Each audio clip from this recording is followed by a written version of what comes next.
BrClPy।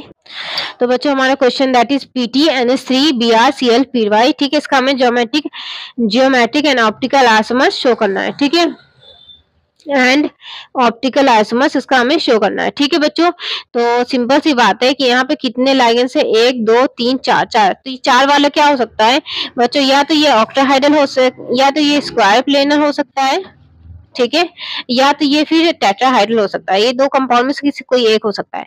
तो बच्चों हमेशा याद रखना है कि PtNH3 BrClPy जो है हमारा पाइरिडीन, दैट इज ये हमेशा स्क्वायर प्लेनर हो, क्योंकि जो भी बल्कि लाइगेंड्स होते हैं, बल्कि बल्कि मेटल्स, जो बच्चे साइज में जो मेटल साइज में बड़े होते हैं ना, बिग साइज के होते हैं, वो कभी भी टेट्राहाइड्रल नहीं बनाता। ये चीज आपको क्या करना है, याद रखना है। तो इसका क्या हो सकता है, इसका स्क्वायर प्लेनर ही स्ट्रक्चर हो सकता है। ठीक है बच्चों, ओके। तो बच्चों स्क्वायर प्लेनर जो होता है इसका हमें ज्योमेट्रिक आइसोमर्स शो करना है। ठीक है बच्चों, तो बच्चों देखो इसको हम कैसे ये करें, फिर हम इसे क्या लिख सकते हैं, M, ये A, ये B।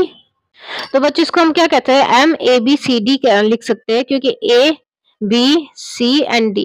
ओके बच्चों, इसको क्या लिख सकते हैं, MABCD के लिख सकते हैं। ठीक है, अब बच्चों देखो ज्योमेट्रिक आइसोमर निकालने से क्या होता है, सबसे पहले हम ट्रांसपेयर्स निकालते हैं। ठीक है, ट्रांसपेयर्स का मतलब क्या होता है, ऐसे होता है ABCD। ठीक है, इसका मतलब क्या होता है, यहाँ बीच में हमारा क्या होगा, मेटल होगा M। ठीक है बच्चों, और इसको ऐसे लिख लेते हैं, A क्या हमारा था, NH3 था, B क्या है हमारा, Br है। ठीक है, एक तो ऐसा होगा, दूसरा होगा हमारा एक क्या है, Cl है, और ये क्या है, पाइरिडीन है। ठीक है, Py। ओके बच्चों, तो इसे हम कैसे लिखेंगे, ट्रांस बनते हैं वो क्या होता है, दैट इज 90 डिग्री। ये जो हमारा NH3 और Br है, ये हमारा क्या होगा, 180 डिग्री। मतलब NH3 यहाँ होगा तो ये हमारा Br यहाँ होगा। ठीक है बच्चों, Cl यहाँ होगा तो ये हमारा पाइरिडीन यहाँ होगा। ठीक है बच्चों, एक तो स्ट्रक्चर ये बन गया। ठीक है, दूसरा स्ट्रक्चर हमारा हो सकता है A के साथ C और B के साथ D। ओके बच्चों, तो A क्या हमारा, NH3 है। ठीक है, और C हमारा क्या माना हमने, दैट इज Cl।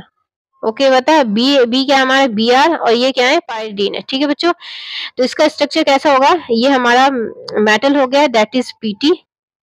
ठीक है, ओके, ये क्या ये हमारा ट्रांसपेयर से मतलब 180 डिग्री। ठीक है, इस टाइप का, ये क्या हमारा ट्रांसपेयर 180 डिग्री। तो ये हमारा NH3 अगर यहाँ होगा तो ये हमारा Cl यहाँ होगा, ये Br यहाँ होगा, तो ये हमारा पाइरिडीन यहाँ होगा। ठीक है बच्चों, दूसरा पॉसिबल स्ट्रक्चर ये हो गया। एंड तीसरा पॉसिबल स्ट्रक्चर हमारा क्या है, ओके, थर्ड पॉसिबल स्ट्रक्चर क्या है हमारा, दैट इज ए के साथ हमारा B आ गया, C आ गया, अब A के साथ हमारा D आएगा। तो ओके बच्चों, तो तीसरा हमारा बनेगा ट्रांसपेयर, A के साथ हमारा क्या आया, B आया, A के साथ C आया, A के साथ अब D आएगा। ठीक है बच्चों, तो A क्या है हमारा, दैट इज NH3 है, और D हमारा क्या है, दैट इज पाइरिडीन। ठीक है, Py। ओके, देन दूसरा है C हमारा क्या है, Br, और D एक B क्या है हमारा, सॉरी C हमारा Cl है, और B हमारा Br है। ठीक है, अब इसका हमारा क्या हो सकता है, दैट इज Pt यहाँ लिख दिया हमने। ओके बच्चों, Pt हमने कहा यहाँ लिख दिया। अब A क्या है, NH3 है, तो यहाँ पे हमारा D क्या आएगा, पाइरिडीन आएगा। C क्या है हमारा, दैट इज Br है, तो ये हमारा D क्या हो जाएगा, दैट इज Cl। ओके बच्चों, तो ये तीन पॉसिबल स्ट्रक्चर बन रहे हैं। ठीक है बच्चों, अब इसके कोई भी ट्रांसपेयर्स नहीं बन सकता, क्यों, क्योंकि एक के साथ B भी आ गया, एक के साथ C भी, और एक के साथ D भी आ गया। ठीक है बच्चों, तो ज्योमेट्रिक आइसोमर्स ये कितना शो कर रहा है, ज्योमेट्रिक आइसोमर्स ये कितना शो कर रहा है, 3 शो कर रहा है। ठीक है, और लेकिन ऑप्टिकल आइसोमर्स ये शो नहीं कर रहा है, क्योंकि ये खुद एक प्लेन में है। ज्योमेट्रिक ऑप्टिकल आइसोमर शो करने के लिए एक ऑक्टाहाइड्रल इस टाइप का 3D स्ट्रक्चर होना चाहिए था, इसको 3D स्ट्रक्चर। ठीक है बच्चों, इस टाइप का इसका स्ट्रक्चर होना चाहिए था 3D। ठीक है, तब ये क्या करता है, ऑक्टाहाइड्रल मतलब ऑप्टिकल एक्टिव होता है, ऑप्टिकल कंपाउंड शो करता है। ठीक है, एक प्लेन में जो कंपाउंड होता है लाइक स्क्वायर प्लेनर जो रहता है, वो कभी भी ऑप्टिकल आइसोमर शो नहीं कर सकता। ठीक है बच्चों, ओके, तो ये हमारा क्वेश्चन खत्म हो रहा है 9.12। हमारा नेक्स्ट क्वेश्चन है